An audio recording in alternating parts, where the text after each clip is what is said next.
Hey, what do you say we get back to the music, kids? Last week we took a little detour into television, but this week we're back on the main train, okay? I heard some stuff that I really enjoy. Think it's very cool, so we're gonna talk about it with the usual twists, turns, and diversions. It's a fun episode. I think you're gonna like it, and we'll get to it on the other side.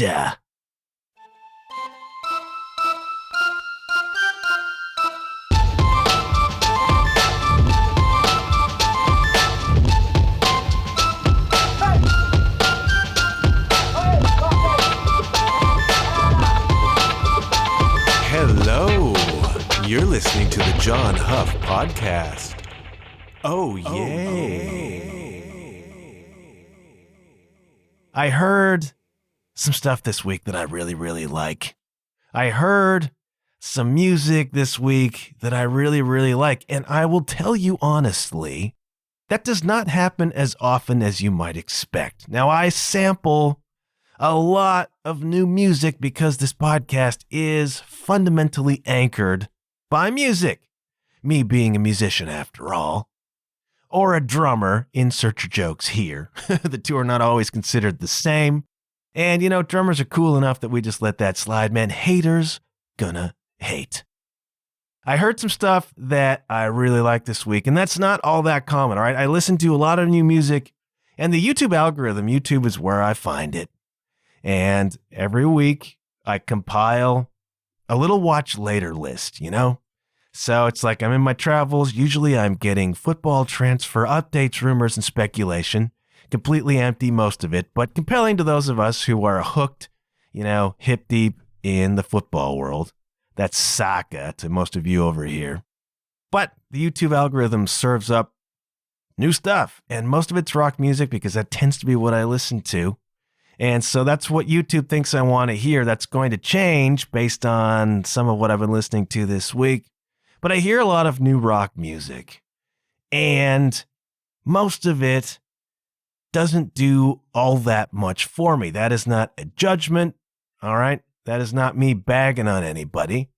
But a lot of times I'll hear a song, and it'll be some band that I don't know. And I tend to focus on bands that I don't know instead of, you know, here's a review of a band who's already got 2.5 million views on their video because everybody knows who they are and it's on the radio anyway. I try to go into slightly obtuse or obscure places most of the time.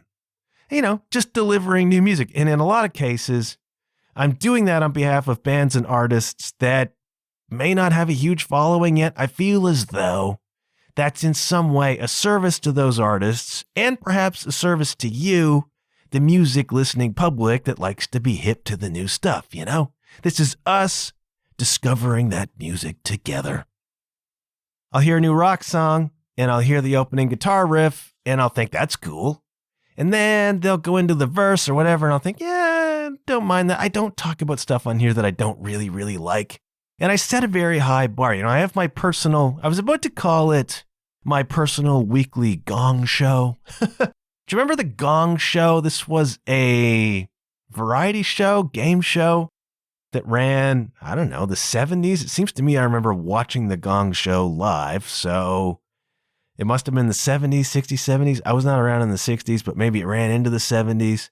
And the Gong Show was a variety show, so an act would come out. It was like a precursor to America's Got Talent or whatever all those freaking shows are that I don't watch. And an act comes out and begins to perform, and then the judge or the judges have a gong, thus the Gong Show. And at the point whereby the judges or whatever can no longer take what's happening on the stage, they bang the gong and you're out. It was the early days of reality music shows, I guess. And some people would last 2 seconds, and some people would get to do their whole thing. And I kind of have my personal Gong Show running every week. I don't like to call it that because it seems condescending. You know, everybody who's putting out this music is talented. They're doing great stuff. It's just like it works for you or it doesn't.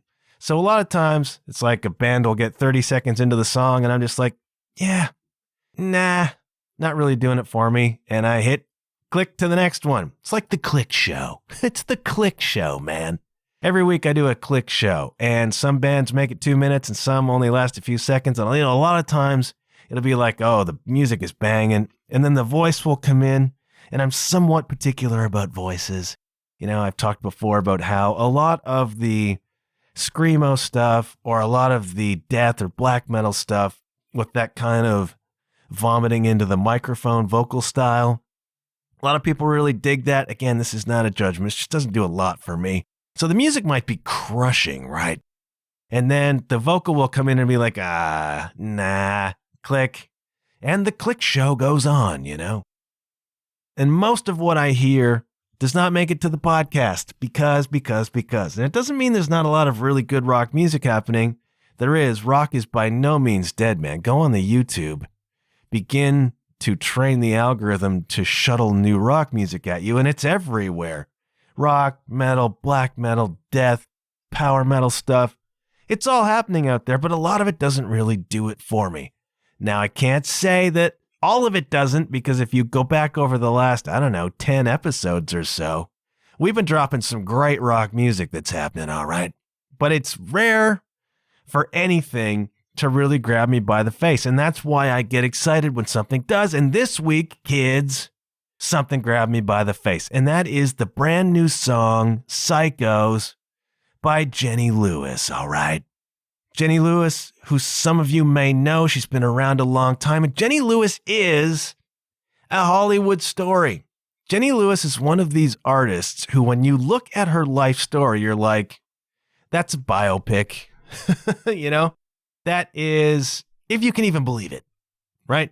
It's one of these stories where it's a movie. It's 100% a movie. And it's one of those ones that really happened, all right? Now, Jenny Lewis is, I think, at this moment, 47 years old. Check out the high and low lights of these 47 years, all right? Born in Vegas in the late 70s. Her mom is a singer. Her dad is a musician. They've got kind of like a lounge act going. Money is tight. Strange world. Vegas. You know what I mean? Dad splits at age 3. All right, Jenny's 3, not her dad. He's a bit of a tumbleweed. One of these cats, can't really hold it down. And he disappears. Dude splits. I think he winds up in Alaska trying to be a musician. Look. The industry is not in Alaska, okay? I don't know what became of that dude. But he split at 3, leaves Jenny, little Jenny, 3 years old, with her mom, doing the single mom thing, trying to tough it out in 1970s America. That's a difficult life, man. It was difficult then, it is difficult now. And so there they are, trying to scrape their way by, mom and daughter, right? And then one of these Hollywood moments happens when some sort of film agent picks young Jenny Lewis out of a crowd of kids. I do not know the circumstances of this. I do not know the scenario. What I know is that Jenny Lewis was a little red-haired girl. And in some ways, I suppose that made her stand out, certainly visually. And I don't know what the collected group of kids was doing. I don't know what the circumstances are. But a talent agent, a film agent, spies Jenny Lewis, plucks her out of a crowd of kids, and says, I think I can do something. There was obviously something compelling, obviously a star power about this kid. The agent saw it, and all of a sudden, Jenny Lewis is on the road to becoming a child star. All right, she starts appearing in commercials, like national commercials for national brands as a kid. All right, fast forward into the 80s. Suddenly, Jenny Lewis is getting TV and film roles. All right, she appears on Murder, She Wrote, Growing Pains, Golden Girls, Roseanne, Pleasantville. She's in kind of cult movies like Troop Beverly Hills, which I believe was a Shelley Long vehicle. Remember Shelley Long, kids? Throughout the 80s into the 90s, young Jenny Lewis, teenager, is becoming a legit child TV star. She's in stuff with Yasmin Bleeth. She's in stuff with other famous people, and she's on that level. All right, this kid is a star. She's an actor, and she becomes, this is an element we do not think about often with child stardom, she becomes the breadwinner for her family. She's like 8 years old, and she's making all the bank, kids. And so that means she's paying for the house. That means she's paying for the girl. She is the breadwinner at 8, 9, 10 years old for her family. How weird is that? Now, some of you out there who are actually mature, accomplished adults who are the breadwinners for your family in your 40s, in your 30s, whatever, you know how much pressure is on you. You know how difficult it is to occupy that position in the family. But as an adult, that's kind of what you're supposed to do, all right? That is the trajectory of the average human life, at least in the West. You are born, then later you become an adult, you have your own kids, you have a job, you are the breadwinner for the family, usually you and your spouse together, or however it works in your family. But you know that pressure, all right? You know that feeling of it all depends on me and what that can do to you psychologically. Now imagine you're 10 freaking years old and this responsibility weighs upon you. And what's your mom doing with all the money you're making? Well, mostly what she's doing with it is heroin. She's doing the heroin. And then later she's selling the heroin. She is using the money that you're making as a legit LA teen child star. She's buying drugs with it. She's blowing your cash, man. This is the story of Jenny Lewis. And so she goes into the middle 90s doing film roles, doing TV roles, wants to grow as an actor, right? She's got this track record. She is a name. She is established. And the roles are just not coming to her, man. The big roles, the juicy ones. She wants to graduate into a higher profile status as an actor. And for whatever reason, it's not happening for her. She reached a level, she reached maybe a glass ceiling, she reached a plateau, whereby the actor thing wasn't growing anymore. And Jenny Lewis says, maybe I'll shift into music now. I mean, she comes from this kind of pedigree. Her dad's a working musician. Her mom is a singer, professional singer. She's got this in her genetic makeup, man. The kid is a songwriter. The kid is a player. And so she goes off away from acting. This is real. I'm not making this up. She goes away from acting, begins to move more completely into music. Is this a Hollywood story or what? And so she starts this band called Rilo Kiley. I have not heard this band, but apparently in the early 2000s, Rilo Kiley was a big deal amongst the indie music fans, all right? Not the indie as in independent, but indie as in that indie sound, all right? Early 2000s indie rock band, Rilo Kiley, with Jenny Lewis as the front person, was apparently a big deal, and they made some records, and they did some touring, and they are amongst a certain group of people beloved, man.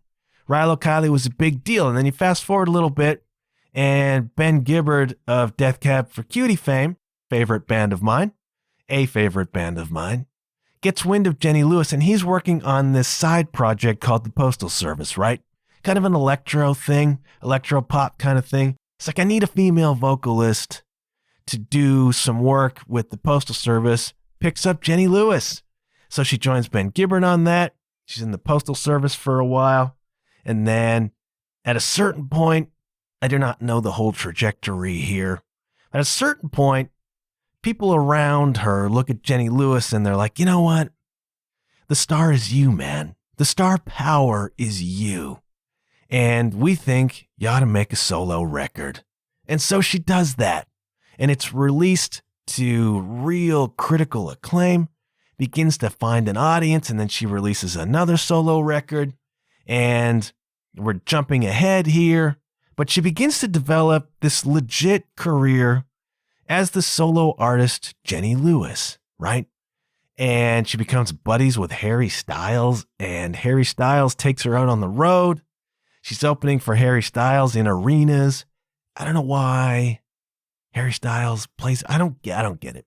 I don't get it. I mean, he's good, whatever. It's just not my bag. I'm not here to judge. This is not about negative talk. But anyways, for whatever reason, Harry Styles is playing arenas, crushing it, still is. You know, it's him and Taylor Swift who are the ones that the resellers are selling tickets for X $1,000 to. Harry Styles, massively popular, has a huge fan base, and he's out there playing big rooms, packing them out. Jenny Lewis is opening. You know, she is becoming a person in this world. And I had no idea. I was not tuned in, man. It just did not come across my radar. I do not have everything come across my radar. But this week, call it the universe delivering. This week, I'm doing my thing. I'm looking at Arsenal transfer rumors, wringing my hands because that's what the fans do, having absolutely no control whatsoever. except the role that I played in Pierre-Emerick Aubameyang moving from Dortmund to Arsenal a few years ago when I was on the road and I was taken on a day off by my pal Shimmy to see the Signal Iduna Stadium in Dortmund, home of the Yellow Wall. This massive stadium holds 80,000 people in Dortmund, where Borussia Dortmund play. And we did a stadium tour, which was fabulous, man. I was on the pitch. I stood on the corner flag in Signal Iduna Park, and they took us to the dressing room, and they took us in to see all the behind-the-scenes stuff. And at the time, this was in the fall of 2017, Arsenal is looking for a striker, you know, try to get them to the next level. And I'm standing in front of the dressing room stall belonging to, at the time, star striker Pierre-Emerick Aubameyang. And I said a little prayer. I said, I want Aubameyang signed for Arsenal, man. And the following January, he was. So I am claiming that as my own. But otherwise, I have no influence over Arsenal transfers. And yet I wring my hands catching up on all the latest gossip. And in any case, amongst all of the other things that get recommended to me by YouTube was this new song, Psychos by Jenny Lewis, my first encounter.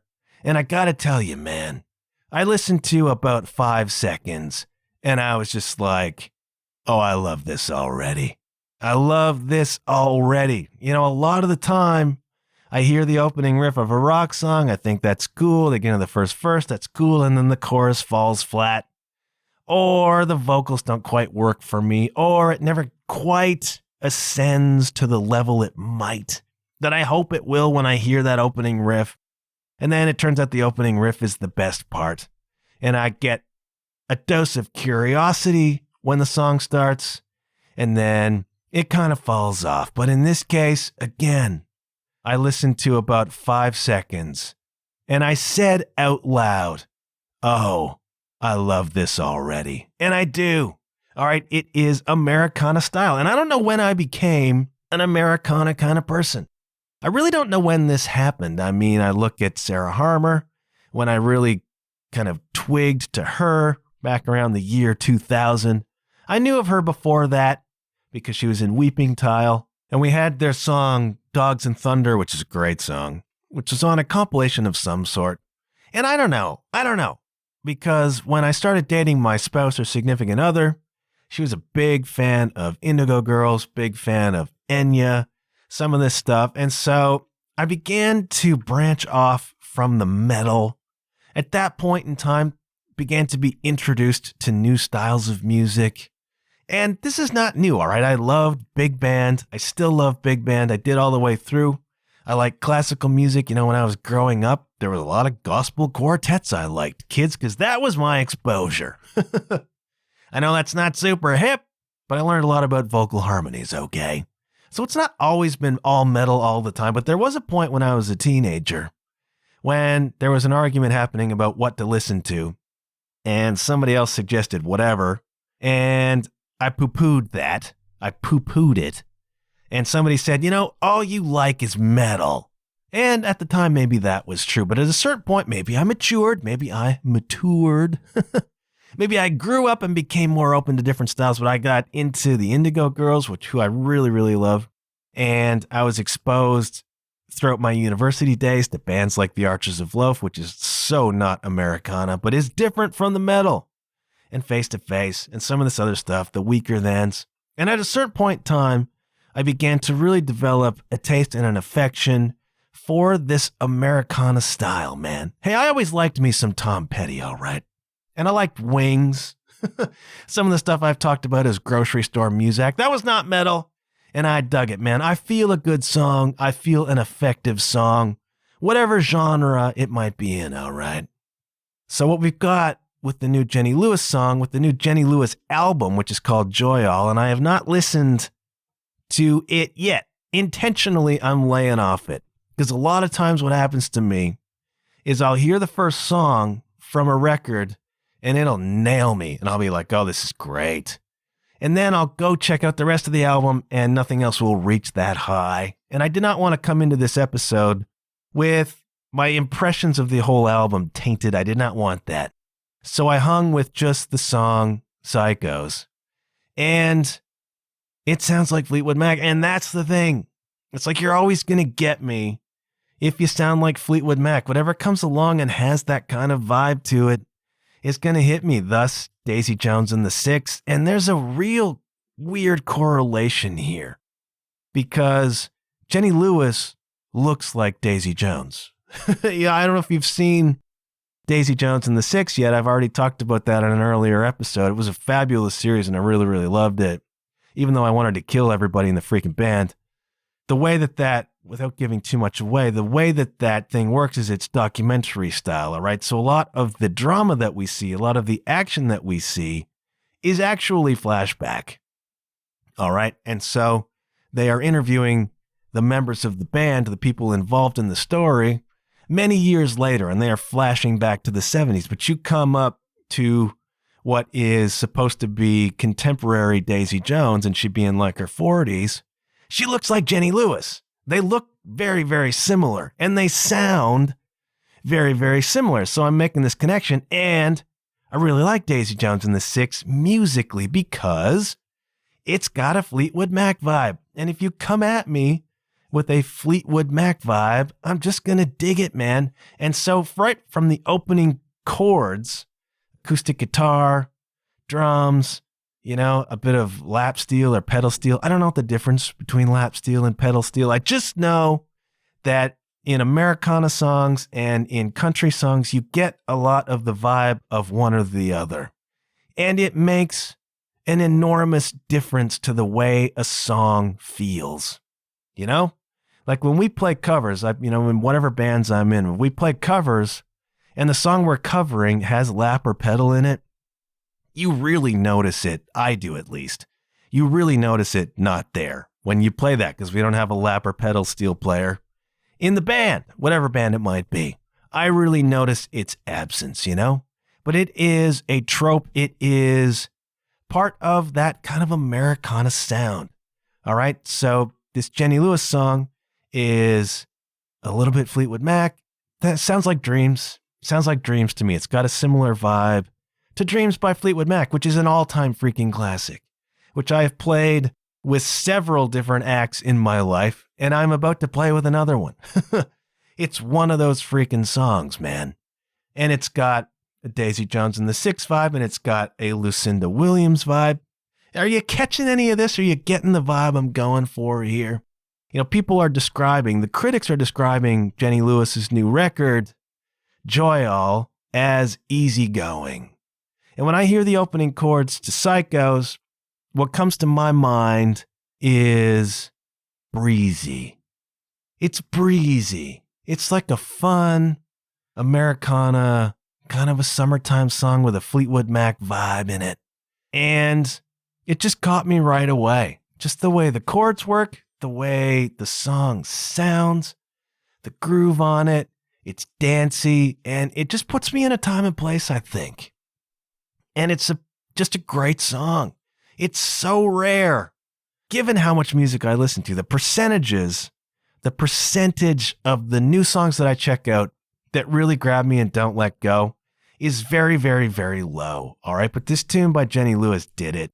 And she's just so cool. You can just tell that this woman has lived. You can tell that this woman is confident in her own skin. She has a particular style, like the clothes that she wears on stage, has a style, has a vibe. She's just got this comfort in herself, comfort in her ability, and she's a great freaking songwriter. She's one of, some people say she's one of the greats. I've not listened to enough of her music to have, or anybody else's for that matter, to have an informed opinion on that. But she obviously has a thing. And it's the same thing, I reckon, that was picked out by that talent agent 40 years ago. Some people just have a charisma. Some people just have a star power that is undeniable. And she has it. And it comes out in these songs. Even though this is a very understated kind of song, Fleetwood Mac could be bombastic when they want it to be. But a lot of their biggest songs are very kind of understated. Jenny Lewis has an understated vibe on this tune. She has an understated vocal style. She has a great voice, do not get me wrong. But she doesn't have to Mariah Carey all over this stuff, you know what I mean? She treats it very gently, and she has kind of a matter-of-fact approach, and her lyrics are very clever, man. Clever, tongue-in-cheek, kind of funny. I'm going to give you some of them. And I just really like this tune, man. I'm just pulling up the lyrics, Verse 2, I'm not a psycho. I'm just trying to get laid. I'm a rock and roll disciple in a video game. Turn down the treble, drop the bass. Respect to your guru. Namaste. The character in this song is a dichotomy, man. She is light. She is dark. There's another reference earlier in the song. The first verse, life goes in cycles. It's a merry-go-round. I've been working off that juju from my hometown. That's Vegas. I am a rebel, maybe LA. All American made, Jesus Christ and the devil, yin and yang. The character in this song is two different people, man. I'm not a psycho. I'm just trying to get laid. Somebody described that as the greatest kind of one-hit Tinder description of all time. I'm a rock and roll disciple in a video game, but respect to your guru, Namaste. She is spirituality, love, and light, and she's also out there trying to indulge her earthly passions. And when she sings the line, drop the bass actually does drop out of the song. It becomes very lo-fi AM radio for a few bars. Clever stuff, and she's a really good writer. And she's clever, and you can tell that she's done some living, man. And she's reached this age in her 40s where she is considered by some people already to be kind of a legend and to be something of an elder statesman. Not exactly an elder statesman, but somebody who's experienced, been around, somebody you look up to for guidance. And she's got a lot of experience, man. And apparently this new record is about being single in your 40s, and experimenting. And being okay with not having done the traditional thing, be married, have kids, all that stuff. She's got another one called A Truck and a Puppy, something like that. But I got love in my life. I got my truck and I got my puppy. She's very matter of fact. She's tongue in cheek. She's clever. And it's all delivered with kind of a smile, all delivered with kind of an I've been there. I've seen it, like a weathered kind of smile, man. The voice of experience, Jenny Lewis. And I love this song, man. I love this song. It just got me and it kept me. I'm approaching the record with a certain amount of trepidation for the reasons that I just talked about. A lot of times I hear the song and it's like, this is killer. And then I hear the rest of the record and it's like, I'm never going to listen to any of this, but I'm going to try. I am going to try Jenny Lewis's record. Because I'm so excited about this song, so rare for a tune to grab me. And I'm going to tell you right now that if we make it to a Song of the Year episode in December, we got some killer freaking candidates going right now. It is going to be an intense top 5 or 10, I gotta tell you. And Jenny Lewis is going to be a factor. She's just so cool. She is so cool. She is such a good writer, such a good singer. And there's a whole army of people out there who discovered this person long before I did. But consider me now a fan. I really love the tune Psychos by Jenny Lewis. Now, I encountered something else in the preparation. You know, when I was listening to Jenny Lewis, YouTube recommended something else more along that line than your latest power metal song. And this is an artist, an emerging artist, called Elizabeth Winterbourne, okay? Very, very young, I think early 20s, but one of these prodigies, one of these people who in her early 20s is writing music that is way, way more mature than early 20s. You know what I mean? Elizabeth Winterbourne, born, I think, in Arizona, went to New York to study vocal performance, I think, music, vocal performance. Already an accomplished songwriter by that time. And she's got a new single out that is called Evergreen. And I'm just tipping you off to it. I'm just tipping you off to it. This is not the same. This is not as world weary as Jenny Lewis. World weary is the wrong way to say that. It sounds like Jenny Lewis's record is just down and beaten up. It's not. It's wise. It's the voice of experience that somebody that I think like Elizabeth Winterbourne just hasn't been around long enough to have yet. But Jenny Lewis can look at it all with a smile. And, you know, the scuttlebutt on her new record is that it's about happiness. It's called Joy, all. It's about finding your joy. It's about finding your happiness and being okay with what that is and indulging it, you know, and chasing it and being okay. And she has a wry way of looking at things, but it's ultimately optimistic. Just saying.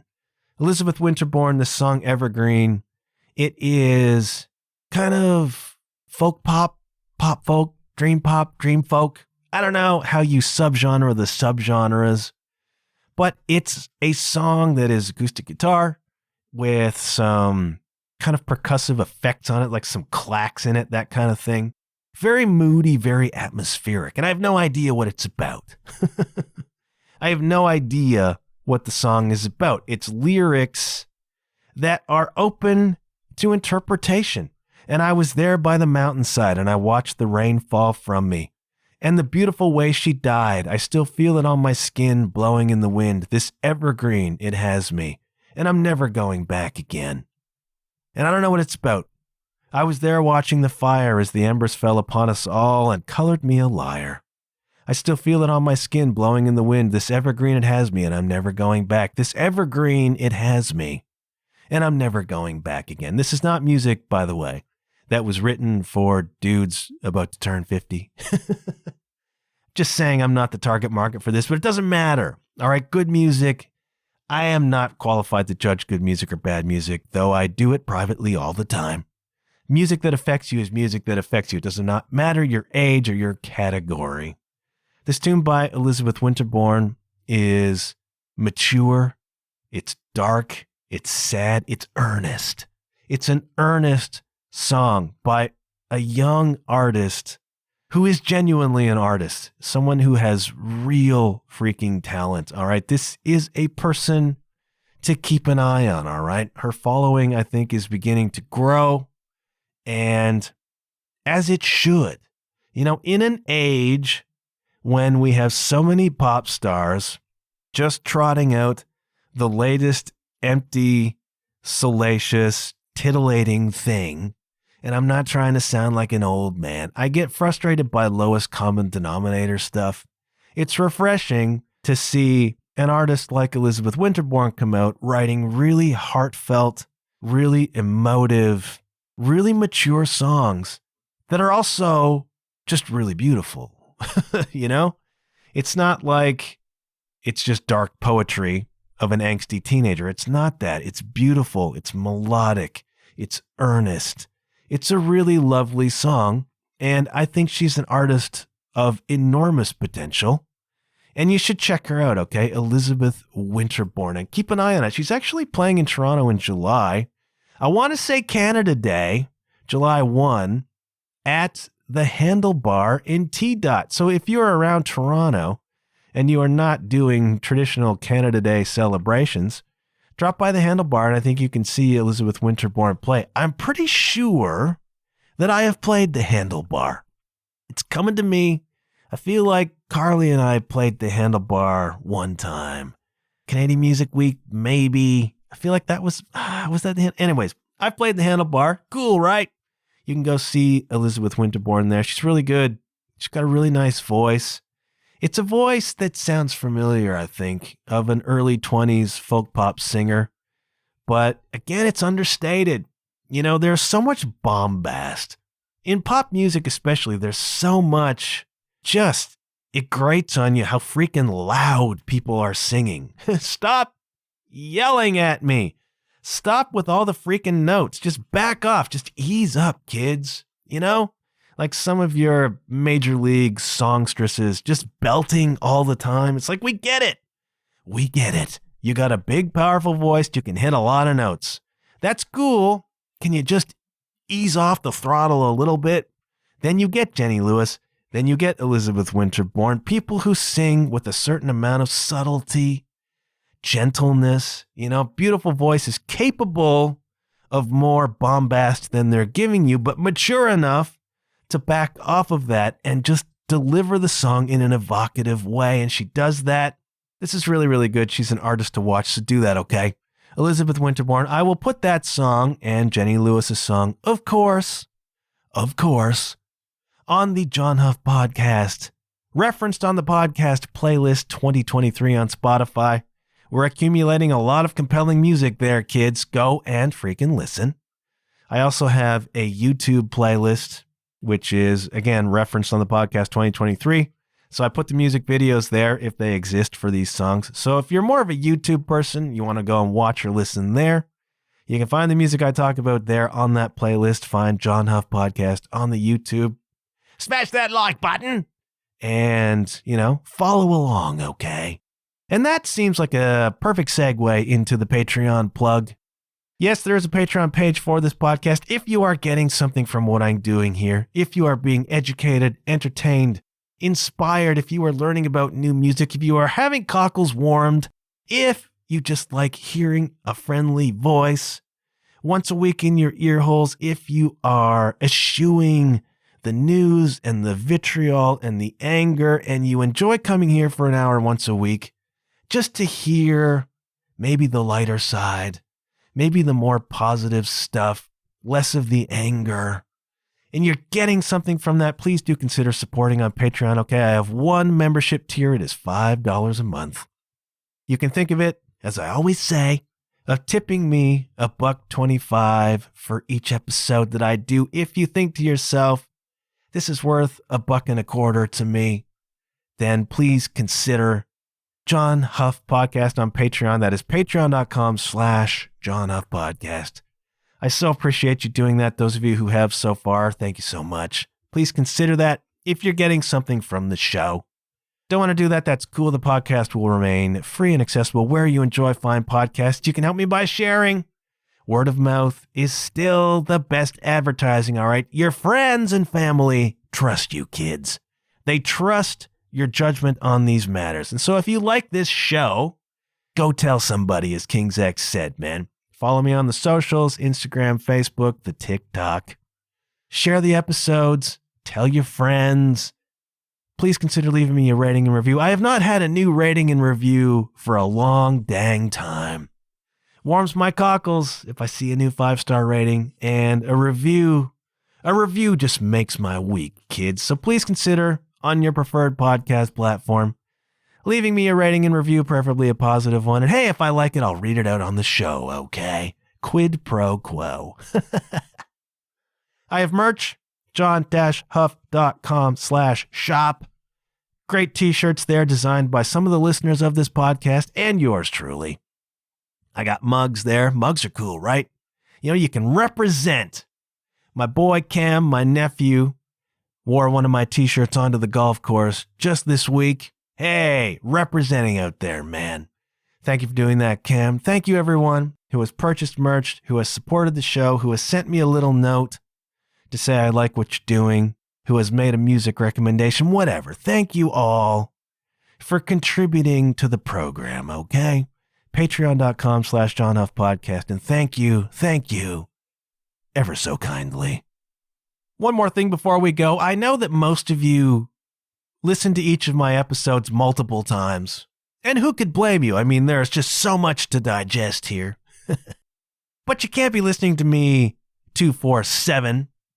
So if you are looking for other podcasts to check out, I am delighted to tell you that season 3 of the Super High Quality Podcast has begun. Super High Quality Podcast is a podcast released by The War on Drugs. As you know, arguably my favorite band in the world these days that is not King's X. The War on Drugs, well, you know, if you've been listening for any length of time, there's nothing more that I need to say. But they have a podcast where they do this very intermittently, but they'll do a little block of episodes about a thing. So this started during the pandemic when they were making their latest record, I Don't Live Here Anymore. And it was the pandemic, right? They're making the record. They can't really go anywhere. They couldn't tour. Nobody could do anything. So, hey, let's start a podcast whereby the members of the band were, at the time, season 1, just talking about making the record. So if you are into studio stuff, like the technical side of recording and songwriting and what goes into it, that's a really fascinating listen. There are, 6-7 episodes just about the making of that record. Some of the technical stuff, some insight into the songs. Really, really cool. So the latest season has kicked off with memories of the early part of the tour for I Don't Live Here Anymore. So this tour kicked off January 2022. We were still in the throes of the pandemic at that point. You know, things were just beginning to open up. There was still the threat of lockdowns. Going out on the road, especially in a band like The War on Drugs, where touring is a major commitment. All right, now I tour with indie bands. It's a van, and off we go. All right, the stakes are pretty freaking low. But if you're The War on Drugs, and you got 7 people in the band, and you got buses, and you got trucks, and you're going to play big venues with a lot of ticket sales, there is a lot of overhead. It is very expensive to do. And it's a risky proposition to have put your money into this and to have made these commitments and then go off into a world where everything could shut down at the drop of a hat. You know? Very, very dicey prospect. But and in January, The War on Drugs is going across, the northern United States. Risky proposition on many freaking levels, all right? I once interviewed Gordy Johnson of Big Sugar. He or they were about to embark on a cross-Canada tour in February. I says to him, Gordy, are you nuts? In a manner of speaking. Paraphrasing. Dude, you're going across Canada in a bus in February? That's crazy. Gordy Johnson says, man, that is when people in Canada need us. February is when people need us. And I thought, you're damn right about that, Gordy Johnson. We do need you in February. But man, what a proposition. So the first episode of the new Super High Quality Podcast talks about the opening phase of this War on Drugs tour for I Don't Live Here Anymore, and just the sheer nightmare that it started off being. I don't want to give too much away, but almost immediately COVID rips through the band. Shows are being canceled. Then, they're kind of going off and getting into weather and the constant threat of COVID resurfacing or things being shut down.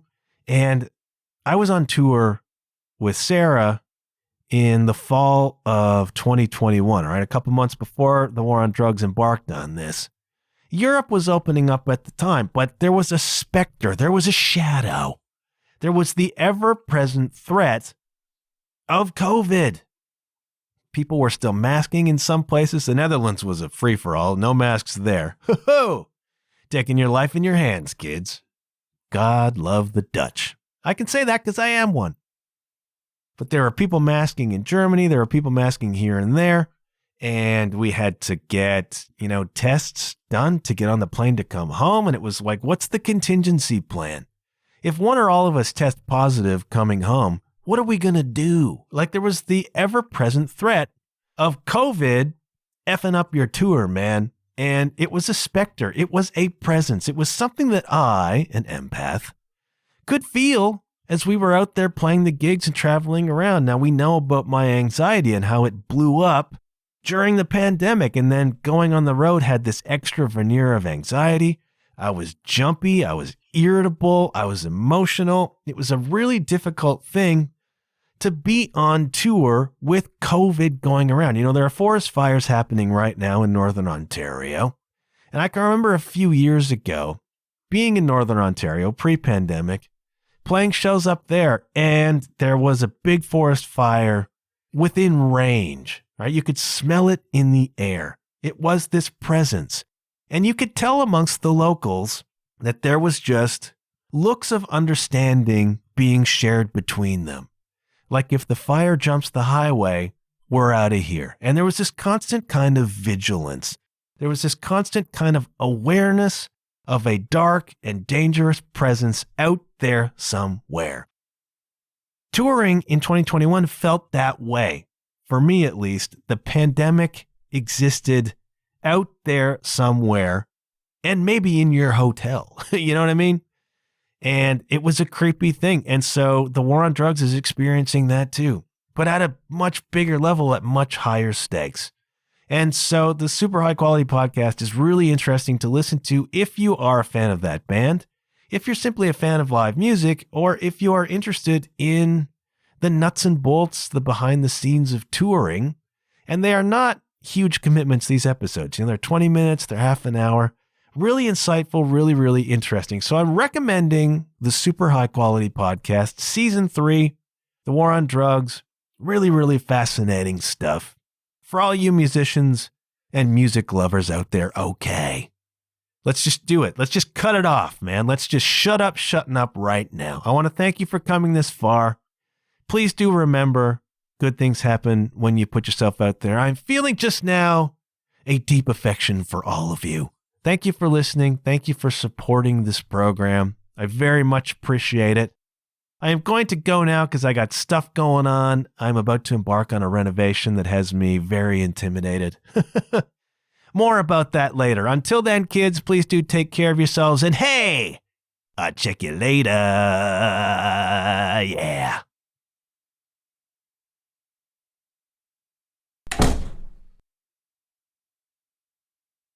I'm not a psycho. I'm just trying to get laid. I'm a rock and roll disciple in a video game.